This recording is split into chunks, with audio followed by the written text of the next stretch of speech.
Bismillahirrahmanirrahim. Assalamualaikum warahmatullahi wabarakatuh. Alhamdulillahirabbil alamin, wassalatu wassalamu ala sayyidina Muhammadin wa ala alihi washabbi ajmain.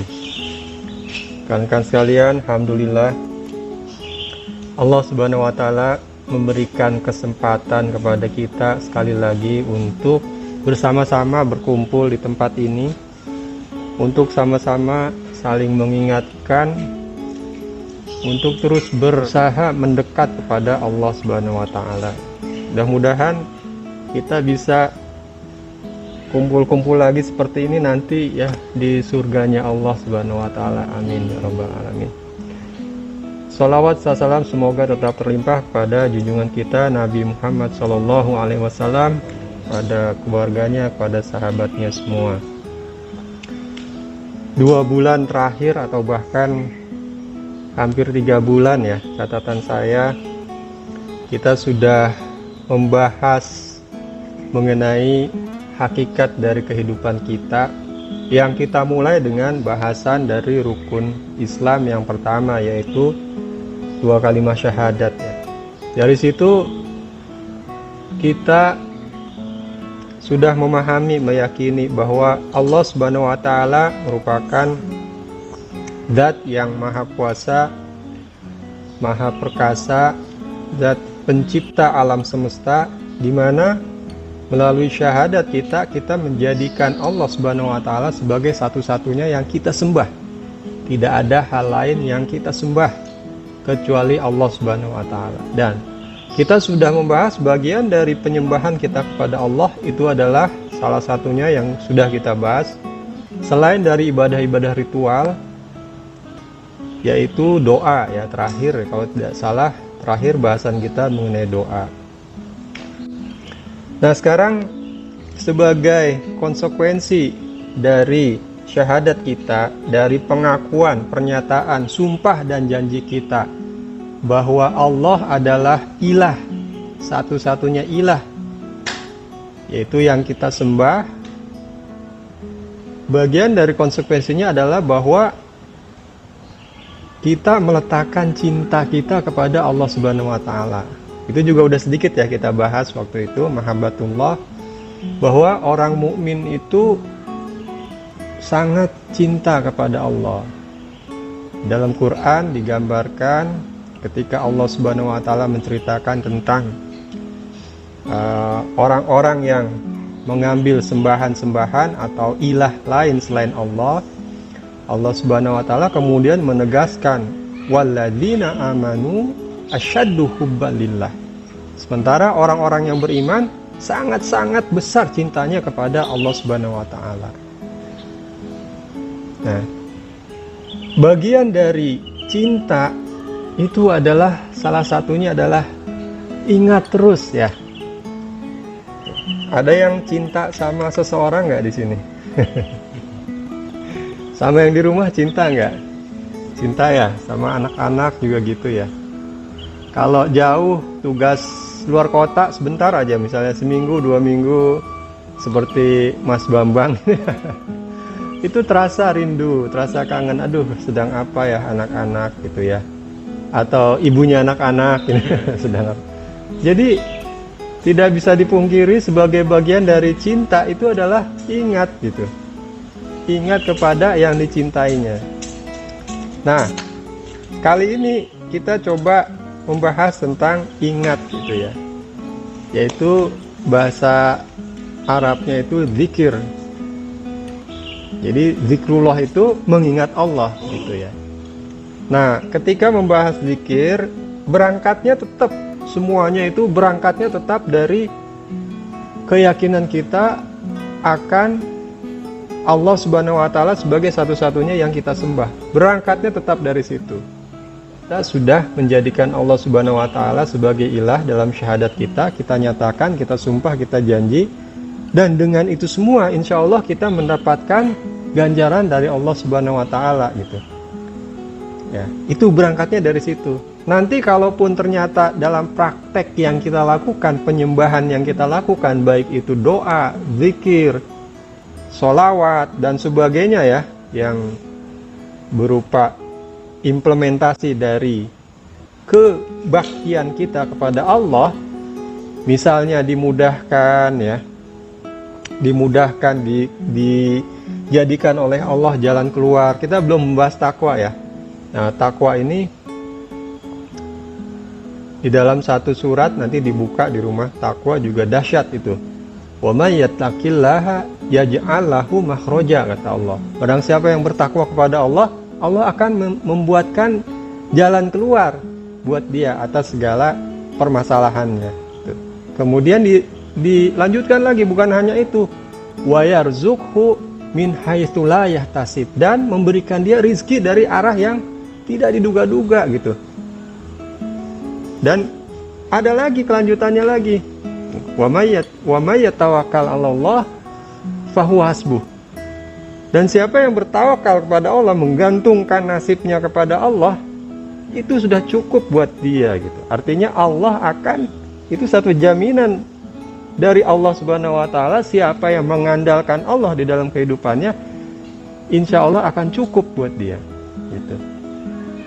Kemudian di ayat selanjutnya dikatakan lagi, wa may yattaqillaha yaj'al lahu min amrihi yusra. Dijadikan baginya pada setiap urusannya itu kemudahan, kata Allah. Itu ya. Itu takwa, nanti kita bahas. Nah, sekarang zikir kepada Allah Subhanahu wa taala. Perintah berzikir itu banyak sekali di dalam Al-Qur'an. Banyak. Di antaranya surat Al-Ahzab ayat 41-42. A'udzubillahi minasyaitonirrajim. Ya ayyuhalladzina amanu dzkurullaha dzikron katsira wasabbihuhu bukrata wa asila. Hai orang-orang yang beriman, berzikirlah kepada Allah dengan zikir yang banyak. Zikir yang banyak. Dan bertasbihlah kepadanya di pagi hari dan di sore hari. Ya. Yang sering kita dengar juga, ingat gak? Ya ayyuhalladzina amanu idza nudiya lis-sholati min yaumil jum'at fas'au ila dzikrillah wa dzarul bai'. Ya. Jika hai orang-orang yang beriman, jika diseru kepadamu untuk pada hari Jumat, maka bersegeralah fas'au ila dzikrillah, kepada mengingat Allah, maksudnya sholat Jumat, wa dzarul bai'. Nah, ayat selanjutnya apa? Fa idza qudiyatis sholatu fantashiru fil ard. Maka ketika sudah dilakukan sholat itu, maka bertebaranlah kamu di muka bumi. Wabtagu min fadlillah, dan carilah olehmu karunia Allah, maksudnya kita mencari ini ya, rezeki, mencari nafkah. Wabtagu min fadlillahi wadzkurullaha katsira. Nah, jangan lupa, kata Allah, sambil kamu cari rezeki itu bertebaran di muka bumi, ingatlah Allah banyak-banyak. Wadzkurullaha, enggak cukup hanya dengan wadzkurullaha aja, enggak, tapi apa? Katsira, banyak-banyak ingat Allah. La'allakum tuflihun, semoga kamu jadi orang-orang yang beruntung, semoga sukses lah gitu. Itu ya, itu salah dua dari perintah Allah untuk kita supaya banyak-banyak berzikir. Nah, jadi kembali lagi tadi, berangkat dari syahadat kita, dari pernyataan, sumpah dan janji kita bahwa kita hanya akan mengilahkan Allah Subhanahu wa taala, menjadikan Allah sebagai satu-satunya zat yang kita sembah. Bagian dari itu adalah bahwa kita juga, kata Allah, orang yang beriman yang seperti itu adalah orang yang mencintai Allah gitu. Nah, bagian dari cinta itu ingat.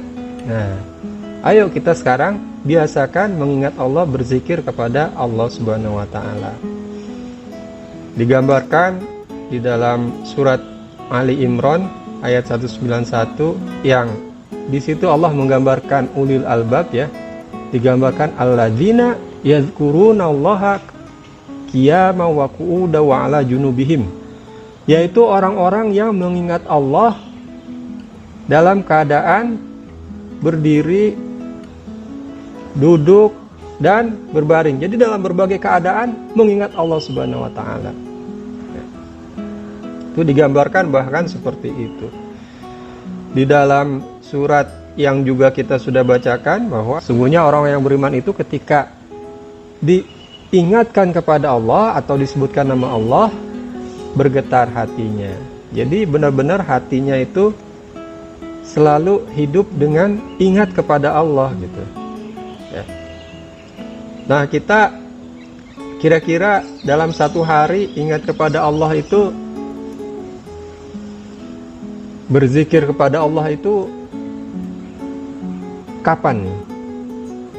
Ada yang ingat nggak dari kita mulai subuh tadi sampai sekarang, ada yang pernah ingat sama Allah nggak? Harusnya paling nggak pada saat sholat ya, pada sholat gitu. Tapi sering kita bahas kadang-kadang, atau seringnya sholat kita itu autopilot.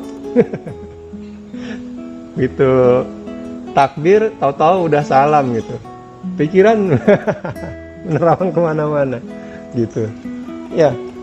Jadi luar biasa, bukan main. Itu pun Allah Subhanahu wa Ta'ala masih terus melimpahkan kasih sayangnya ya kepada kita, nggak berhenti. Setiap detik itu kita dikasih sama Allah. Nafas kita, peredaran darah kita, detak jantung kita, kedipan mata kita, itu semua pemberian Allah dan nggak berhenti.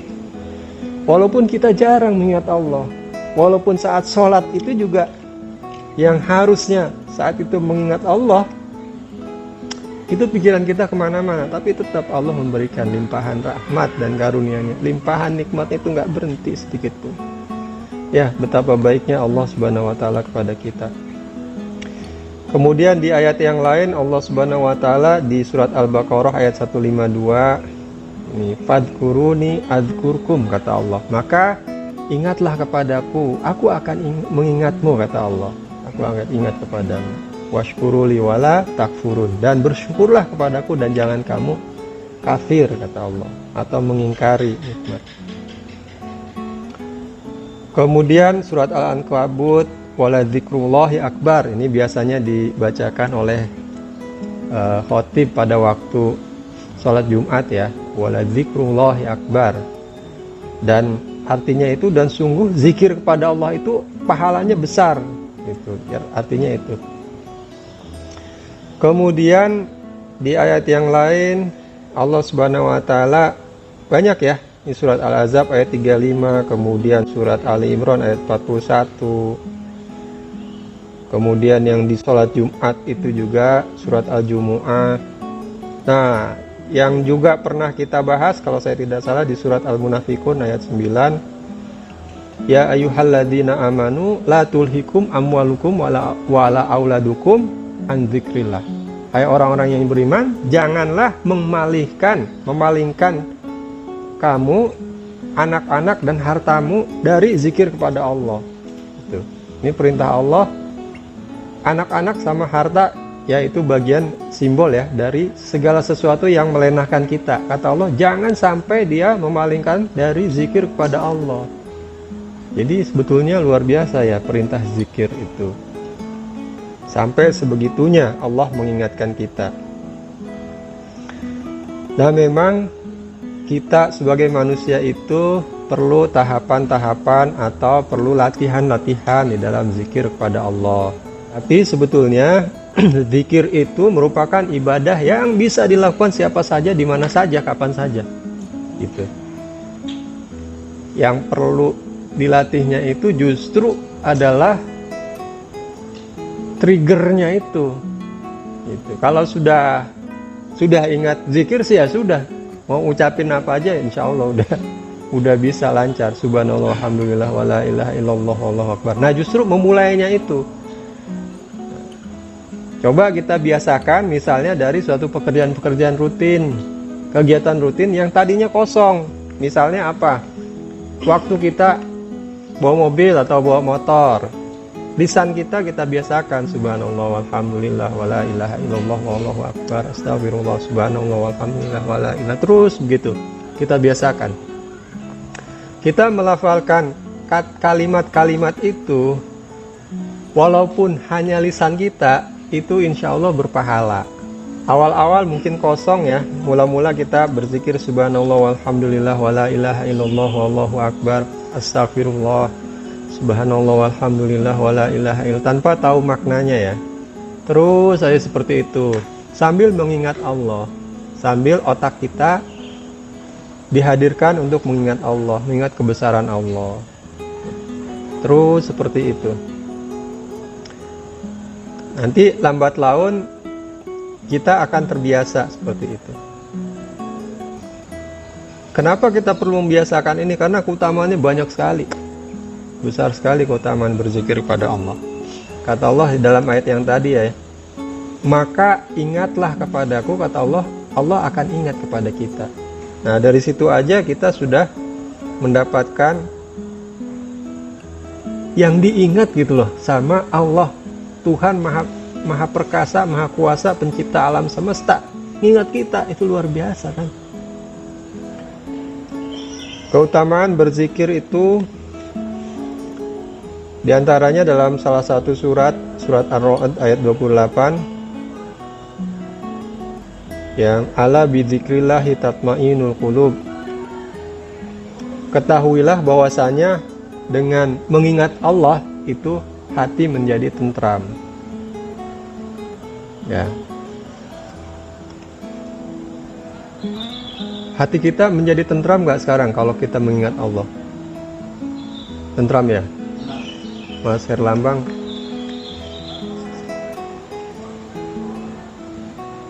Ini juga tidak ujuk-ujuk ya. Yang seperti ini tuh tidak ujuk-ujuk. Jadi ditentukan juga sama keyakinan tadi. Ya. Jadi kalau ada yang saya kok enggak ya? Itu jangan merasa ini. Jangan merasa aneh. Nggak ujuk-ujuk ala bidzikrillahi tatmainul qulub, kemudian semua orang begitu mengingat Allah, kemudian tenang hatinya. Ya enggak juga. Nah, kita balik lagi ke pembahasan masalah ilah yang kemarin itu kan. Apa bahasan masalah ilah itu?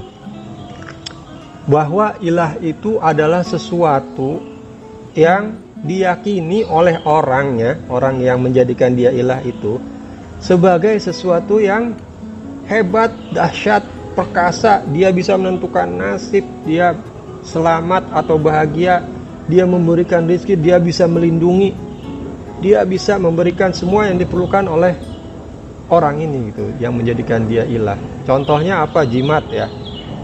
Jimat itu diyakini oleh yang pemegangnya, ini yang menentukan selamat tidaknya gitu. Kalau ketinggalan di rumah, dia udah terlanjur pergi, balik lagi gitu, gak berani dia. Kenapa? Karena ini yang menentukannya. Begitu ini dipegang sama dia, tenang dia, menghadapi siapa saja, menghadapi apa saja kondisinya, wah tenang, hatinya tenang. Nah, kalau kita dengan Allah, mengingat Allah belum merasa tenang, artinya kita belum menjadikan Allah sebagai ilah. Itu dia. Kita belum mengandalkan Allah dalam segala kehidupan kita.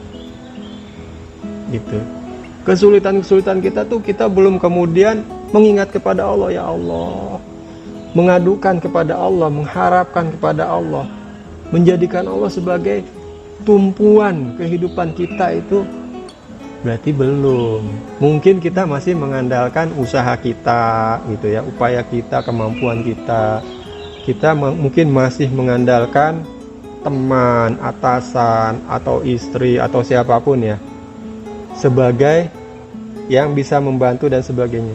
Nah, menjadikan ilah itu semua usaha tetap dijalankan. Melakukan ikhtiar itu ikhtiar, tidak apa-apa. Kemampuan kita ya yang diberikan oleh Allah kita gunakan, tidak apa-apa. Tapi tumpuan terakhir harapan kita itu kita letakkan pada Allah Subhanahu wa taala. Sebenarnya. Nah, ketika itu sudah kita jalankan, maka akan terjadilah ala bidzikrillahi tatmainul qulub. Sebagaimana orang yang menjadikan jimat sebagai andalannya, dia akan merasa tenang kalau jimat itu ada di tangannya dia. Gitu. Atau yang menjadikan Nyi Roro Kidul sebagai penguasa itu, dia juga akan menjadi tenang kalau sudah ada jaminan si penguasa ini merestui dia melaut gitu. Itu ketenangan itu. Nah, kalau kita nggak menjadikan Allah sebagai itu tempat kita bergantung, berharap, memohon, ya ketenangan itu tidak akan kita dapatkan. Itu ya. Jadi selalu balik-baliknya ke situ, selalu kembalinya ke keimanan kita. Bagaimana kualitas kita menjadikan Allah sebagai ilah kita. Ke situ selalu. Dalam salah satu hadis yang diriwayatkan oleh Abu Musa al-Asy'ari, Rasulullah SAW bersabda, perumpamaan orang yang berzikir kepada Allah dengan orang yang tidak berzikir kepada Allah adalah seperti orang yang hidup dan yang mati. Jadi kita masih hidup tapi dibilang sudah mati ya. Kalau nggak pernah zikir kepada Allah itu sama aja kayak orang mati dia. Hidupnya nggak ada artinya. Hidupnya kosong. Kemudian